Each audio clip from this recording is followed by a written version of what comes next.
Nakagawian na ng marami ang pagsundot at pagkalikot sa ilong. Minsan kapag ka-bored o minsan naman talagang may kinakailangan lamang tanggalin. Pero teka, alam nyo ba na may isang sakit pa lang po pwedeng idulot ito?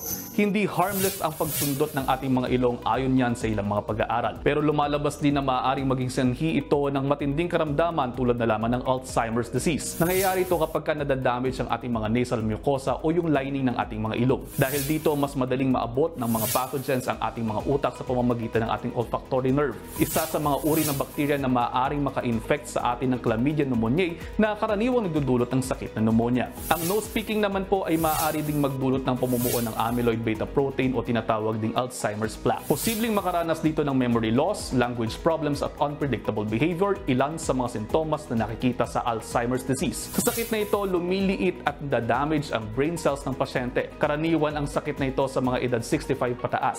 Higit pang mga pag-aaral ang kinakailangan para kumpirmahin talaga ito. May ilan namang malinaw na negatibong epektong pagsundot sa ating mga ilong. Kabilang na rito ang pagpasok ng viruses, bacteria at contaminants na maaari din nating maikalat sa iba pa nating mga hinahawakan. Pagkasira ng tissues at structures sa ating mga ilong na maaaring magdulot ng nosebleed at mauwi sa infection. Iwasan ang pagsundot sa ilong at pagbubunot ng buhok dito. Kung may pangangati o pakiramdam mo ay may dumi, mainam na gumamit na lamang ng malinis o basang bimpo para punasan at linisin ito. Kung may mga datos o research pa kayong tungkol sa kalusugang nais ninyong pag-usapan, pwede nyo pong i-ask Doc Dex dyan. Mag-message lamang po at mag-comment sa aking Facebook page o sa Facebook page ng Good Morning Kapatid.